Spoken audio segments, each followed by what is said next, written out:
Cześć. Jestem Miro. Z początku chciałem poprowadzić ten wykład na polskim języku, a potem popatrzyłem, że to jest taka tema, that's the best way to present it will be in English. Day has only 24 plus or minus 1 hour, and I have less than 3/4 of an hour to speak about it. What we are going to speak about today, we are going to speak how to check the current time, that you shouldn't check the current time too often, and that you should check what your government does. My name is Miroslav Sedivy. I was born in Bratislava, Czechoslovakia, which is the time zone of your Bratislava. I studied in France, which is the time zone of Europe, Paris, and now I'm working at Salute GmbH in Karlsruhe in Germany, which is the time zone of Europe, Berlin. So I have spent my whole life in the single time zone, and still I'm going to speak about all the time zones all around the world. Anyway, if you would like to visit or work in the region where both the bicycle and car were born, and where we drink both wine and beer from half-liter glasses, speak to me after the talk. Karlsruhe and Salute GmbH is probably a place where you could do quite a lot with Python. Now we are going to do some live coding or live slides. For the next few minutes, let's say that it is the Friday, 13th of November, 2020, 17:00 Central European Time, so the current time in Warsaw, in Poland. If you want to get the current time in Python, you can import the standard libraries data module, and then with datetime now, you will get the current time.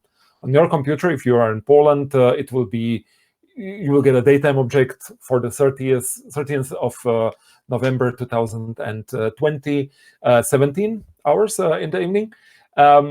If I do it on my computer, which is set to Karlsruhe or to German or Euro Berlin time, I will get the same datetime object. But if you are probably somewhere in Helsinki, you will get a datetime object that is set 1 hour ahead of us. So if you compare these two datetime objects, you will get a difference of 1 hour. And if you are set anywhere else in the world, you will get a different datetime object. At the same moment, you will get a datetime object that, comparing to my or to your datetime object, will be a little bit different. If you do ask for the current time with datetime now on a computer set to UTC, you will get again a different datetime object. So this is not reliable. So it depends actually on the settings of your computer, which current time you get on your computer. And if you compare them, you will get different results that are offset by a few hours. If you want to get the same current time on every computer, just use UTC now, which returns the current time in UTC, and it will return it on any computer in the world. But the problem is that here we have this time that is the same everywhere, but we don't know which time zone we are in. You have implicitly to remember that you are in UTC, which is not very practical, because as soon as you communicate it to someone, you will lose that information, and then you can get some problems. Fortunately, in standard Python, in the datetime library, there is a datetime time zone UTC object that allows you to work with the UTC time, and asking for the current time with the UTC as a parameter, you will get the current time everywhere and with the information that you are. So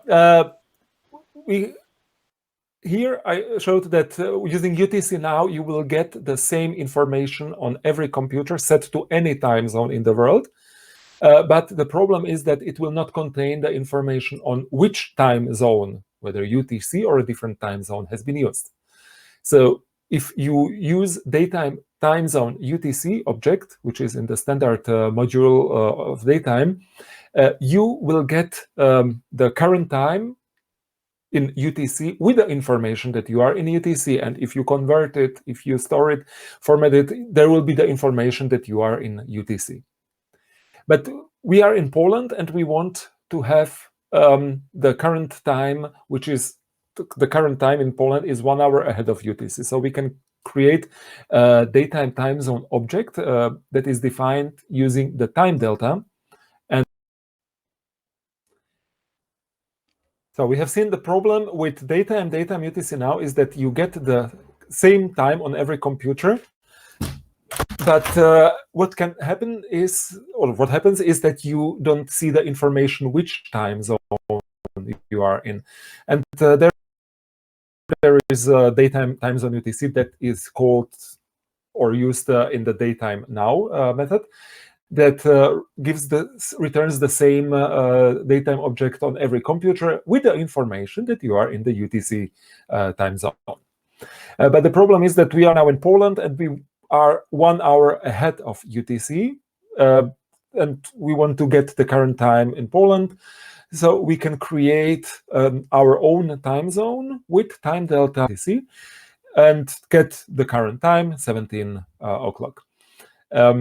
The problem is that this works in winter, but in summer Poland is 2 hours ahead of UTC. So we want to implement some logic that checks which time of year we are now in, and then add 1 or 2 hours. And for every place around the world, it would have to add some different number of hours, and we would have to take care of all this daylight saving time stuff ourselves.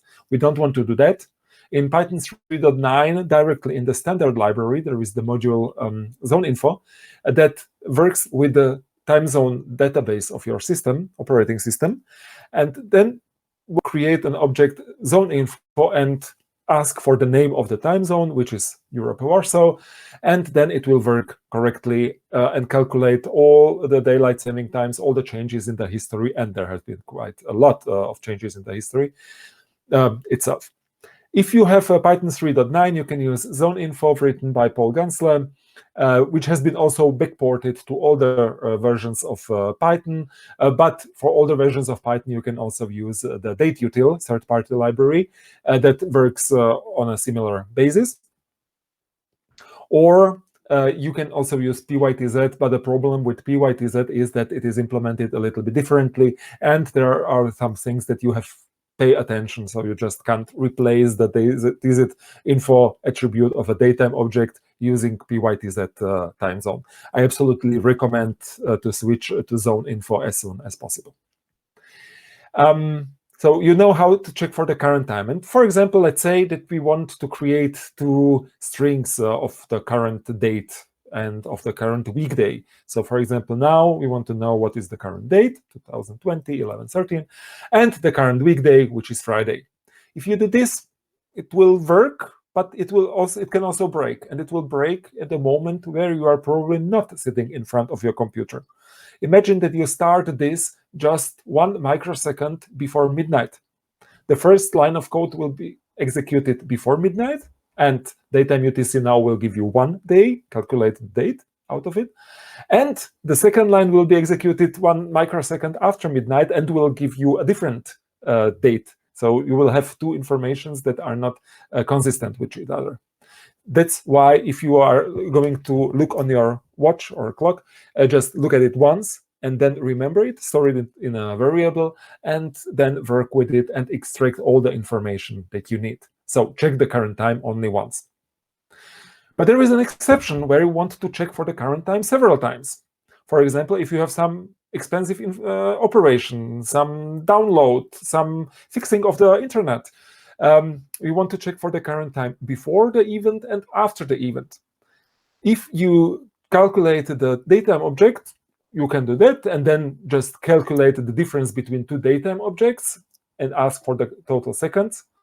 Or what you can do, you can also take a time delta object and then divide it by a different time delta object and that get the float, the information, how many seconds or some other units have elapsed.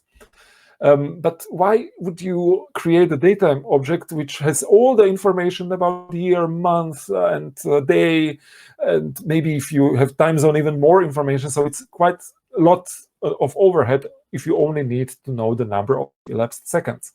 So what you can do is just ask for the current time, which is in the number of seconds in the epoch, and then again for the current time, you have to float, you calculate the difference. That's cheap.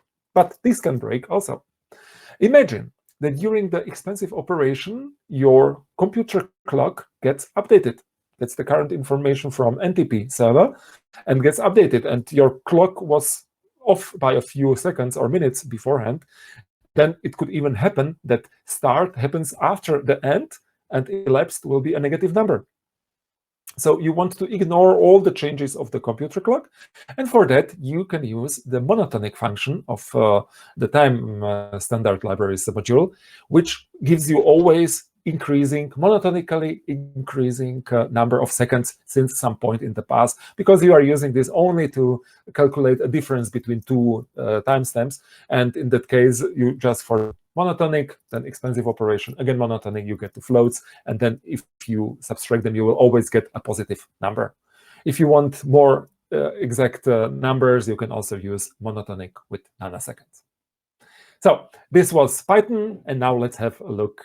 Let's have a look at something more interesting, and this is measuring of time. How would you measure time? Usually, you at noon, you just look where the sun is at the highest position. The next day, again at noon, sun is the highest position, and you divide the time by 24. That's wrong, because the sun doesn't turn around of Earth, or the Earth doesn't turn around the sun so regularly, and there is something like time equation, and that's difference between the noon, the solar noon, and the real noon, which can oscillate in Poland by around 15 minutes during a year. If probably you have already seen on some churches or solar clocks, you have seen something like an 8, and this is the curve that defines what is the offset of the solar noon comparing to the real noon during a year, and that in Poland it can be up to plus or minus 15 minutes. So you don't have the real, you cannot use the solar time, you have to use something like a mean time. And that is actually where all this Greenwich Mean Time comes from. We calculate some mean time during a year of all those solar nodes. And then you have local time in every place, and you are lucky and happy because traveling from Warsaw to Krakow would anyway, walking would take a few days. So you are not interested in the offset of a few minutes. But then comes the railroad, and with railroad, you have quite fast connection between two cities that may be far away from each other. And the problem is that it is not only that they have different times. The problem is that because of these different times, it could happen that you send two trains from each city at the same time, and there can be some collision, which happened in the past because two cities were using their local times. That's why in the 19th century in Greenwich, they introduced the Greenwich Mean Time. Of course, every other country tried to have their own standard time, but for international communication, it was better to have one time or one standardized time, and then have all these offsets all around the world. For example, France, they introduced for the railroad, they introduced official French railroad time, which was the Paris time plus 5 minutes. Those 5 minutes were for the passengers that were just too late to catch their train, so they just added 5 minutes to everyone. But then, of course, then came Greenwich, and all the countries around the world sooner or later adopted some offset to Greenwich. So we have Greenwich and then plus 12 hours, minus 12 hours. And this is how it actually should look like in Europe, because you see the border between Germany and France. This is where I live in Karlsruhe. We are at 7.5 degrees from Greenwich, so we are actually at the border between the two time zones. But Adolf Hitler in 1940 invaded Netherlands, Belgium, and imposed the time, then France as well. And Franco in Spain was so impressed that he also moved the time of Spain to the Central European time. So at the beginning, it was it's more than 1 century of politics that's changed everything. In Python, if you ask pytz for the list of all time zones, we don't have just Greenwich plus or minus 12 hours, so something like 25 time zones. We have over 400 time zones. Here are they. Where do they come from? Every country has their own time zone. So even if there are two countries that had the same time, for example, Czech Republic and Slovakia, so Prague and Bratislava, they are aliases, but they are two different time zones, although they return the same data for the past. The year that is important is 1970. So every place in the world that had since 1970 some different daylight saving time, introduction of daylight saving time, some switch of time zones. Since 1970, they have got their own time zone. That's why there are some places, some countries that have several time zones. For example, Germany has 2 time zones. One of them, both of them start with a B. One of them is Berlin. The other one is not Bonn. The other one is Büsingen, and is a tiny village next to Swiss border, which followed the Swiss rules during 1 year, and the rest the German rules, but they have to introduce their own special time zone. So all around the world, there are plenty of countries or places that even 2 villages next to each other, they have, in some time, they have followed different rules. So there was a new time zone that had to be introduced. 1970. From 1970, you can rely on that. Before 1970, don't do that, because you know that the countries, they just switch their borders, belong to other countries. If the whole of Poland has only one time zone that is called Europe, Warsaw, you know that at the beginning of the 20th century or before, parts of Poland, they belonged to other parts, to other countries, and that they followed maybe some other daylight saving time in the World War I. So 1970 is the time that you should see.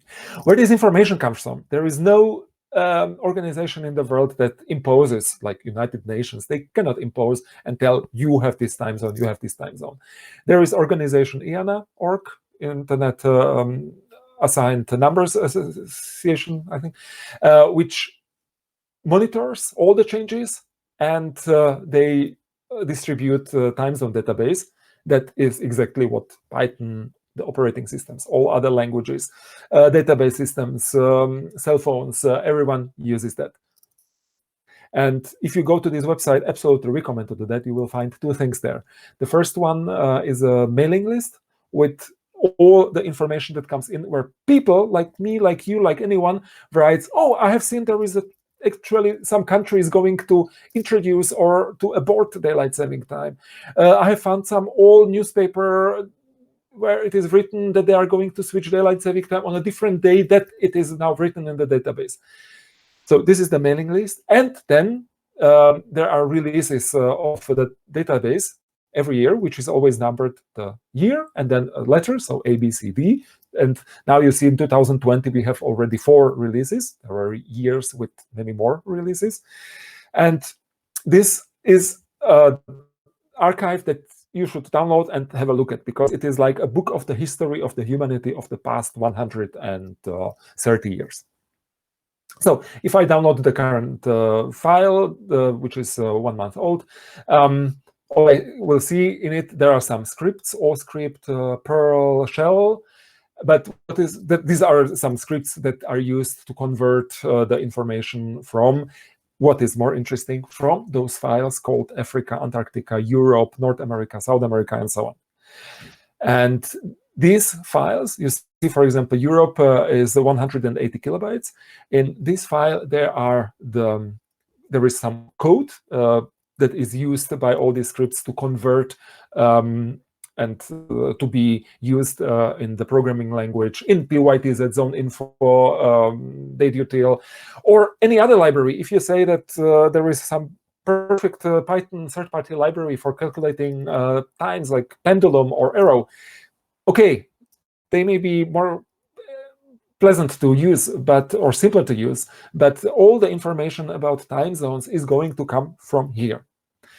And in these files, there's this code, and there are the comments that come from the mailing list. So, for example, I have extracted all the time zones from the world. This is how they look like. On the x-axis, you see all the years from the end of 19th century until 2038. And on the y-axis, 0 is Greenwich. To the top is East. So we are now at +1, +2. Then there is Asia and Australia. And on the bottom, -5, this is America. At the beginning, you see the lines that are quite wild. These are mostly the local mean time of respective cities. So Warsaw calculated the longitude compared to Greenwich, so many minutes. And then at the beginning of the 19th century, most of these mean times were moved to some integer offset of comparing to UTC. And then what you see, the small ticks, these are daylight saving time. And there are some vertical lines across the whole chart. These are some islands in the Pacific that just skipped the whole day and moved from extreme east to the extreme west, or vice versa. And what you see, we are now in 2020, that after 2020, it's quite monotonous. So there are just all this daylight saving time. And this means that with the current version of TZ data, this is how the future will look like. If Poland, European Union, abolishes the daylight saving time, and since 2023-24, there won't be daylight saving time anymore. This means that if your code is perfectly tested, isolated, running in virtual env, Docker, and so on, it won't get any new information, any new version of TZ data. This means that the information will be as it is now, and there will be switches of daylight saving time in Europe until 2038. So you want to keep your lips up to date. This is a detail on Warsaw. So you see that there were some offsets, some changes at the beginning or during the World War I, and then after World War II. In the 60s, there was some daylight saving time, and then since 1977 or 78, daylight saving time until the future. Let's have a look at the code. So this is where all the information about Warsaw comes from. At the beginning, Warsaw was 1 hour and 24 minutes ahead of UTC until the World War I, which was the Warsaw Mean Time, which means this was the WMT, Warsaw Mean Time, for Warsaw. And if you want to get the time at those times for Krakow, Gdansk, or any other city, it will be different. But there is no information about it because there is no Europe Gdansk. And then there came some changes. You see only a few lines, but in the column rules, you see something like Central Europe, Poland, Western Europe, and EU. And these are rules described elsewhere that contain all the information about the changes. So currently the EU rule is valid. And from the EU rule, we need only the last 2 lines, which tell us that on the last Sunday of March and last Sunday of October, there is a change. Who of you remembers that before 1995, so 25 years ago, the daylight saving time was not until the end of October, but only until the end of September. So these are the rules that are now valid. And if there is any change, only these 2 lines, this max will be replaced by 2022, and then some new lines will be added. And then all other European Union or European cities or time zones will also use this rule, if not changed. Let's have a look at the past. So 1918, there are some entries, and there are some entries, but where do they come from? So someone wrote in the mailing list, oh, I found a newspaper or some law from the 1918 that tells about this change. And this is exactly this. You see the Polish and the German version. I just compared them, and I think in the German version there are some differences in the 3rd paragraph. So the 15th of April, there is 2 o'clock in the Polish version and 3 o'clock in the German version. I'm not sure whether this is how it should be. But you see that someone just posted a link to some old newspaper or some government declaration. And then there are the rule Poland goes on, and you see that there are quite many changes at the end of the World War II, and then in the 40s, 50s, 60s. Always with the information where this comes from. So there is, for example, this, I think that this Synod or the ABC, one of those links even doesn't work anymore. I checked this last week. So if you hear somewhere that the Polish government wants to change something, just write into the mailing list, and your name and your comment will appear here and some future me or someone else is going to speak about you in a similar talk. So you see, here are all the changes of the daylight saving times of the summertime and of the winter. No, not of the winter time, but of the standard time. If anyone tells that there is winter time in winter now in Poland, that's wrong. This is standard time. There was winter time only once in the history, only in one country, and that was 1946 in Czechoslovakia, when on the 27th of November, the government decided that on the 1st of December, so 3 days later or 4 days later, the clock will be moved even 1 hour back. So there was summertime, there was standard time, and then in December, January, and February, there was winter time. So it was not daylight saving time, it was daylight wasting time. They introduced it and then abolished in 47, and never introduced again. But there is a law that allows the Czechoslovak government to introduce winter time. And this law is valid even now after the split of Czechoslovakia. Both Czech government and the Slovak government, they can introduce the winter time anytime they wish. And you see that with the summertime and standard time, it was not so easy. In the 70s and 80s in Europe, it was quite chaotic. So here you see all the years, and the y-axis is the number or the total summed offset of daylight saving time offsets in Europe. So you see at the beginning of the 70s, only a few countries started with daylight saving time, and only after 1984, most of them use the daylight saving time. And what you see, the lines are not just horizontal, vertical, horizontal, vertical. There are some tiny steps, which means that, for example, in the spring of 1976, there were 6, 7, 8 different days on which every one country introduced daylight saving time. So at any time in the spring, you were not sure which countries in Europe were already on daylight saving time and which not. And every year, there were more and more countries introducing daylight saving time. So that was not an easy time to live in. But it's not so bad in the world. There are some countries, for example, in Africa, where it is really easy. Ivory Coast, they just switch from local time to Greenwich Mean Time. There is one line, one entry, and since over 100 years, they are on GMT and happy with that, with no changes.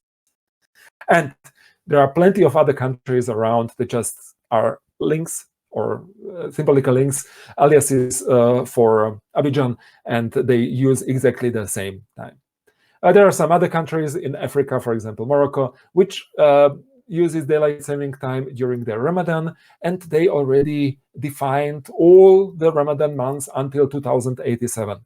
And there is some note that the future generations, because 2087, it is not our problem anymore, they should actually change or keep the list up to date and then add further years.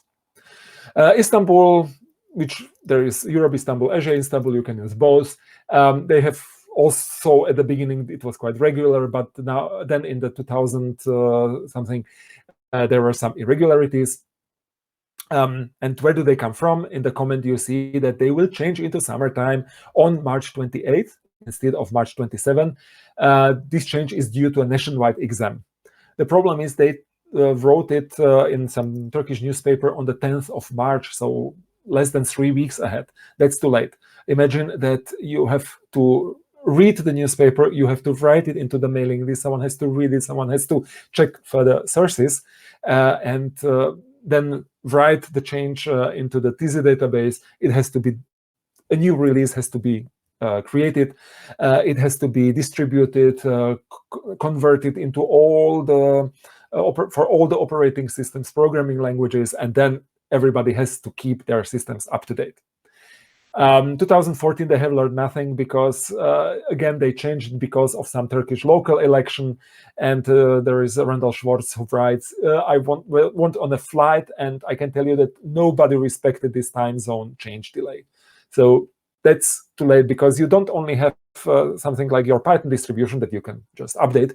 There is also something like cell phone or all the embedded systems on airports, train systems that don't get the update so easily.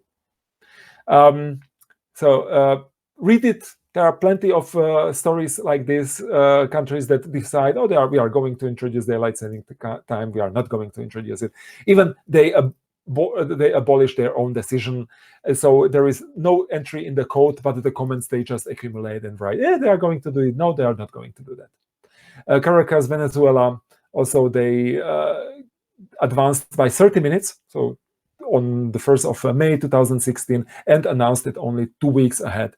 And then you have some URL from Reuters, and then 5 days later, official gazette. So there is some newspaper like government newspaper in Spanish that describes the information, so you can rely on that. Haiti, which is not far from equator. In summer, they have 13 hours of daylight. In winter, 11 hours of daylight. And still every year, they just decide, are we going to introduce daylight saving time or not?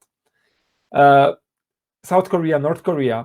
In South Korea, in the 1954, they introduced, they went back by 30 minutes, but they went back only internally in the country, but everything that was to the exterior, so military, aeronautics, ships, meteorology, they kept the +9 hours of set, but internally there were only half an hour behind, and they then abolished that a few years later.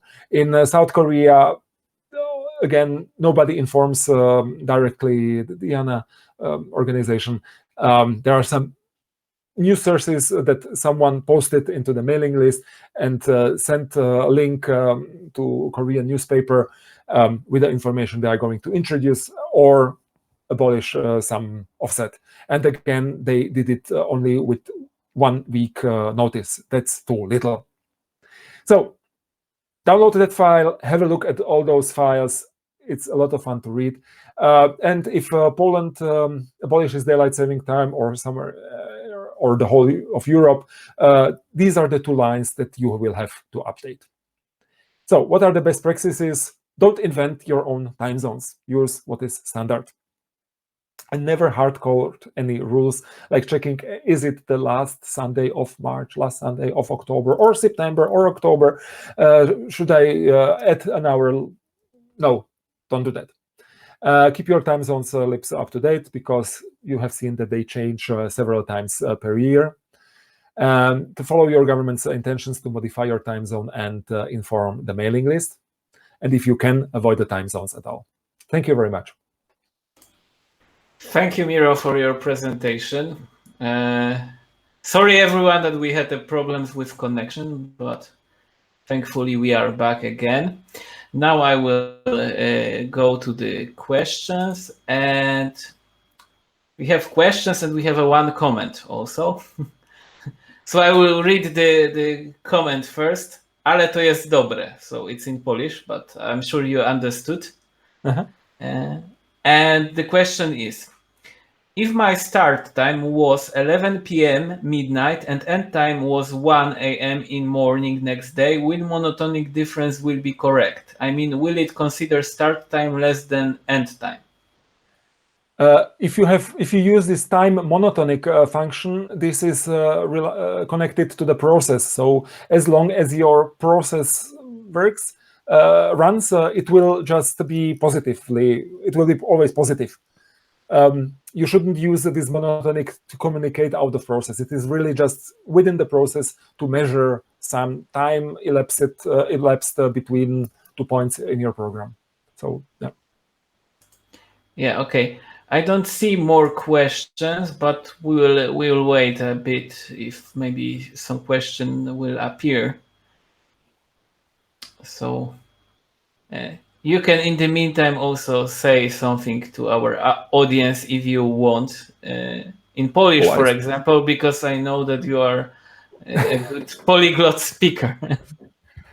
I think we have quite a lot of audience from abroad. Is it true? So I'm happy to hear that. I have never been to PyCon Poland, so I'm just using the possibility that I can do it from home. And I would like actually to hear from all the audience from abroad. Why did they travel to Poland to the conference? Okay. Anyway, I don't see any more questions. Once again, thank you, Miro, for your great presentation and introducing us to the problem with the Thank you.